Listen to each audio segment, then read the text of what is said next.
Friends, இன்றைக்கி நம்ம கேழ்வரகுல ஒரு சப்பாத்தி செய்யலாம். அதுக்கு ஒரு கடாய் எடுத்துக்கலாம். ஒரு பேன் கடாய், ஒரு கப்பு தண்ணி ஊற்றிக்கலாம்.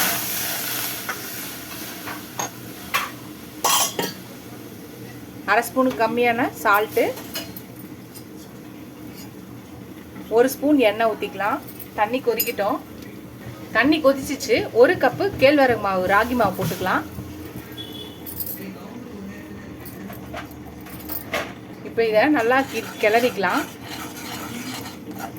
இது மாதிரி நல்லா கிளறிக்கலாம். எல்லாத்தையும் நல்லா கிளறியாச்சு. இதை ஆஃப் பண்ணிடலாம். எடுத்து கீழே வச்சுட்டு ஆறினோடனே பார்க்கலாம். நம்மளுக்கு கை பொறுக்கிற அளவுக்கு வந்துச்சு. இப்போ இந்த மாதிரி சூட்டில் இருக்கும்போதே நம்ம நல்லா கொஞ்சம் பிசைஞ்சிக்கலாம். இதை நல்லா பிசைஞ்சு நம்ம தனியாக எடுத்துக்கலாம். பார்த்திங்கன்னா இந்த மாதிரி நம்ம சூடாக இருக்கும்போதே இந்த மாதிரி நல்லா சாஃப்டாக பிசைஞ்சு வச்சுக்கலாம். இப்போ நம்ம சப்பாத்தி மாவு நம்ம உருட்டுற மாதிரி ஒரு உருண்டையாக நம்ம உருட்டி வச்சுக்கலாம். எல்லாத்தையும் நம்ம உருட்டி வச்சாச்சு. இப்போ நம்ம சப்பாத்தி மாதிரி திரட்டிக்கலாம்.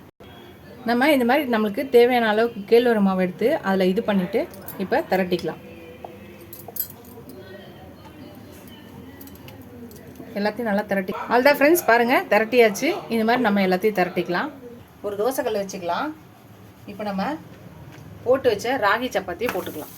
போட்டுட்டு நம்மளுக்கு எண்ணெயோ நெய்யோ எது வேணுமோ போட்டுக்கலாம். ஒரு பக்கம் வெந்தோடனே இன்னொரு பக்கம் திருப்பி போடலாம். இன்னொரு பக்கம் திருப்பி போட்டாச்சு. இந்த பக்கமாக வேகட்டும். வெந்தோடனே நம்ம எடுத்துடலாம். இப்போ இந்த பக்கமும் நம்மளுக்கு எண்ணெயோ நெய்யோ எது வேணுமோ அதை தடவிக்கலாம். இது வெந்துச்சுன்னா எடுத்துடலாம். ரெண்டு பக்கம் வெந்துச்சு, எடுத்துடலாம். இந்த பிளேட்டில் போட்டுக்கலாம். இன்னொரு சப்பாத்தியும் போட்டுக்கிறேன். பாருங்கள், ரெண்டு பக்கமும் வெந்துச்சுன்னா நம்மளோட கேழ்வரகு சப்பாத்தி ரெடி ஆகிடும். ரொம்ப ஹெல்த்தியானது, ரொம்ப ஈஸியானது. நம்ம எப்பயும் கோதுமை மாவில் தான் சப்பாத்தி செய்வோம், மைதா மாவில் சில பேர் செய்வோம். நீங்களும் இந்த மாதிரி ஹெல்த்தியான கேழ்வரகு சப்பாத்தியை நம்ம செய்யலாம். அவ்வளோதான். இதை நம்ம பிளேட்டில் மாற்றிடலாம்.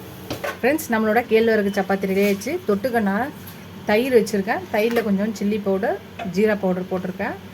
ரைத்தா வச்சுக்கலாம். விருப்பப்பட்டிங்கன்னா நீங்கள் ஏதாவது சட்னி, சாம்பார் எது வேணாலும் தொட்டுக்கலாம். நல்லாயிருக்கும். நல்லா சாஃப்டாகவும் இருக்குது பாருங்கள்.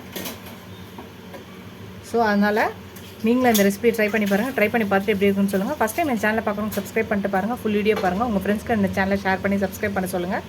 Keep supporting my channel, keep வாட்சிங் மை ஃபுல் வீடியோஸ். நீங்கள் எவ்வளோ சப்ஸ்கிரைப் பண்ணி லைக் பண்ணி கமெண்ட் பண்ணுறீங்களோ அவ்வளோ என்கரேஜிங்காக இருக்கும், சப்போர்ட்டிங்காக இருக்கும். புது ரெசிபிஸ் போட ஹெல்ப்ஃபுல்லாக இருக்கும். இதோட அடுத்த வீடியோவில் அடுத்த ரெசிபியில் பார்க்கலாம். டாட்டா, பை பை ஃப்ரெண்ட்ஸ்.